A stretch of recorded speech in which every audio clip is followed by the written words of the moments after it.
Good morning, everyone. I hope you are having a good time at home. Well, today in this lecture, we are going to discuss about the respiratory system in human beings. Well, we all know that all living organisms need energy for performing the various life activities, like we're walking, we're talking, we're running, we're eating our food, and there are also other metabolic activities going on in our body right now, like we're digesting, we're respiring, we're breathing. All these activities work on the surplus of energy. Means all activities need energy, right? So where does this energy come from? This energy comes from the respiration, actually the cellular respiration, right? So respiration is a process by which living organisms break down the glucose to release the energy, and this energy is released in two forms: in the form of the heat energy, as well as it is stored in the form of the energy rich molecules called ATP. ATP is adenosine triphosphate. So basically, these are the some of the topics that will try to cover in this lecture. There are two kinds of respiration: external respiration and internal respiration. External respiration is actually, in true sense, is the breathing. Breathing means we are inhaling the oxygen and we are giving out the carbon dioxide. Actually, we are not only inhaling the oxygen, we are inhaling the air. And oxygen is one of the constituents of the air, right? Because the partial pressure of oxygen in the atmosphere is higher, okay, than the oxygen concentration in our body. That's why we are inhaling the air, we are inhaling the oxygen. It's because of the diffusion that oxygen is moves from the atmosphere into our lungs, right? So this is called as breathing. We are inhaling the oxygen and we are giving out the carbon dioxide. The inhalation of oxygen and exhalation of the carbon dioxide, this is called as the breathing. And next is the internal respiration. We call this as internal respiration, or we may call it as cellular respiration. In internal respiration or cellular respiration, is this respiration where the actual oxidation of the glucose takes place to release energy. Understand? External respiration is only we are breathing in oxygen and we are giving out the carbon dioxide. But what happens with the oxygen that we breathed in? That is covered in the internal respiration or cellular respiration. The oxygen we are taking in, it gets mixed with the blood, okay, and this oxygen rich blood is taken to the different parts of the body, okay, and there this oxygen is used for the oxidation of the food, for the oxidation of the glucose. Here is this equation for the cellular respiration. I mean, the food we eat, whatever we eat, it gets converted into it gets broken down into the glucose, and this glucose is oxidized by the oxygen. Okay, the oxygen oxidizes the glucose. I mean, breaks down the glucose to release carbon dioxide, water, and energy in the form of ATP. Actually, one molecule of glucose. This is one molecule of glucose, C6H12O6.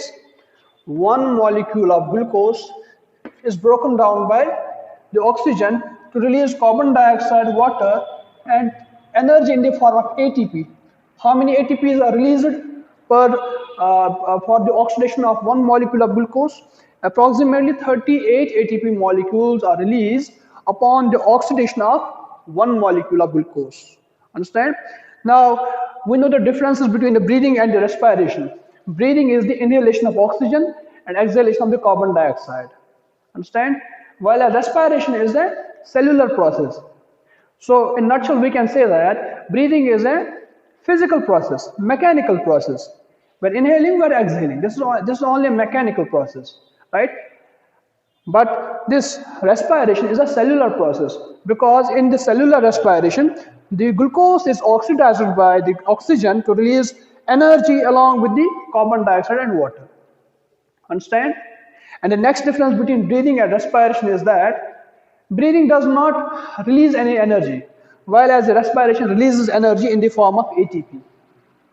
Alright? And next in the line that we have to study is the types of respiration. Basically, there are two types of respiration: aerobic respiration and anaerobic respiration. Aerobic respiration is the respiration which takes place in the presence of oxygen. Like this. This is an example of the aerobic respiration. Why? because oxygen molecule is required here. This is called as aerobic respiration. Okay, and in the aerobic respiration, 38 ATP molecules are produced per molecule of the oxygen, per molecule of the glucose, sorry. Okay, and what is anaerobic respiration? Anaerobic respiration is the respiration which takes place in the absence of oxygen. Means oxygen is not present in case of the anaerobic respiration, right? So, and one more thing is there, that there is a complete breakdown of the glucose in aerobic respiration, while there is incomplete breakdown of glucose in anaerobic, or we can say non-aerobic respiration. Understand? We call this as non-aerobic or anaerobic, anaerobic, anaerobic respiration. So we have two types of respiration. There are two types of respiration. One is aerobic and one is anaerobic. Aerobic means it takes place in the presence of air. Okay, and non-aerobic takes place is a respiration which takes place in the absence of air. Means air is not present here. Understand? Now there is a difference in the chemical equations of the aerobic and the non-aerobic respiration. While in the aerobic respiration, oxygen is present here, so 38 ATP molecules are produced here, and the end products are carbon dioxide and water, right? But in case of the anaerobic respiration, since oxygen is not present there, so there is partial oxidation of the glucose. Means glucose is not completely broken down, but glucose is broken down only partially. Since glucose is broken down only partially in case of the anaerobic respiration, so the number of ATP molecules produced is very less as compared to the aerobic respiration. We have 38 ATP molecules produced in the aerobic respiration, but in case of the anaerobic respiration, only 2 ATP molecules are produced. How many? Only 2 ATP molecules are produced in case of the anaerobic respiration. And the reason for this is because here in the aerobic, there is complete oxidation of the glucose because oxygen was present here. That's why the number of ATP is 38. But in case of the anaerobic respiration, since oxygen is absent here, so there is partial oxidation of the glucose. That's why only 2 ATP molecules are produced in case of the anaerobic respiration. And the end products in case of the aerobic respiration are carbon dioxide and water. But in case of the anaerobic respiration, water is not produced here. The end products are only carbon dioxide and 2 ATP. Carbon dioxide and 2 ATP. These are the only two end products in case of the anaerobic respiration. But the question arises, if only 2 ATPs are produced in anaerobic respiration, then why do not all living organisms do aerobic respiration? And because there are 38 ATP molecules produced there. The reason for this is because many single-celled organisms which tend to live in the absence of oxygen. Since oxygen is not present, they cannot do aerobic respiration. So their only mode of survival is that they have to perform the anaerobic respiration. And similarly, in human beings, many of our cells do not receive the oxygen. I mean our deep tissues which do not receive the oxygen. So they perform the anaerobic respiration.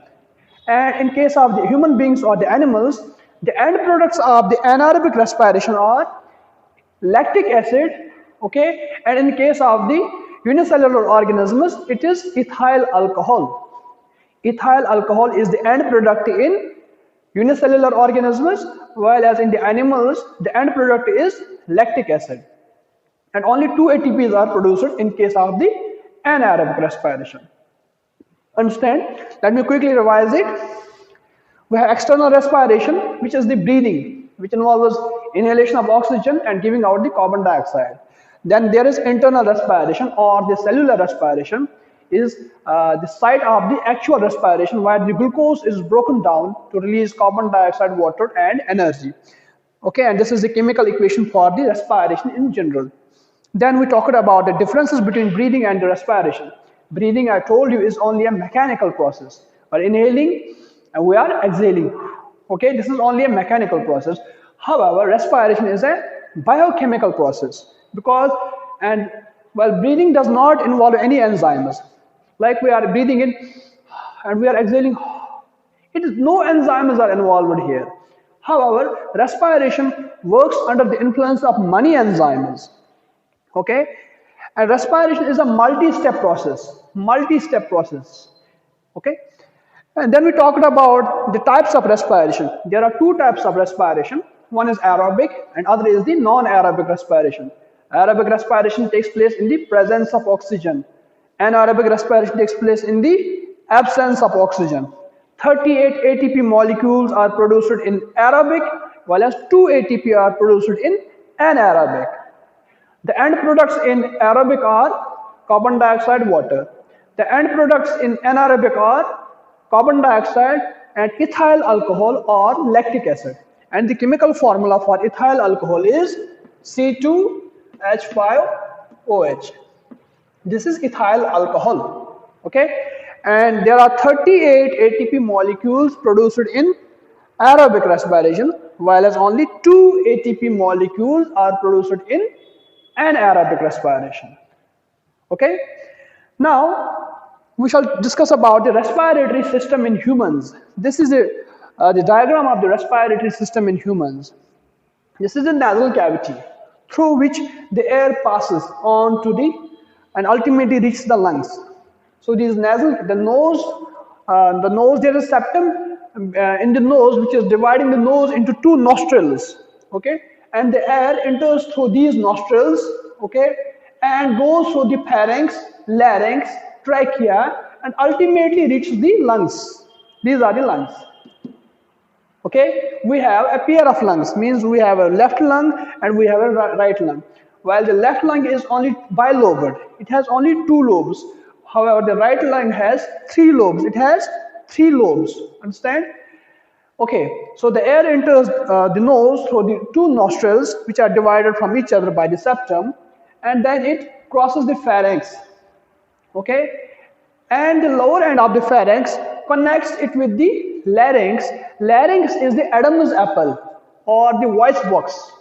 It is the larynx possesses the folds of the muscles which are called as vocal cords.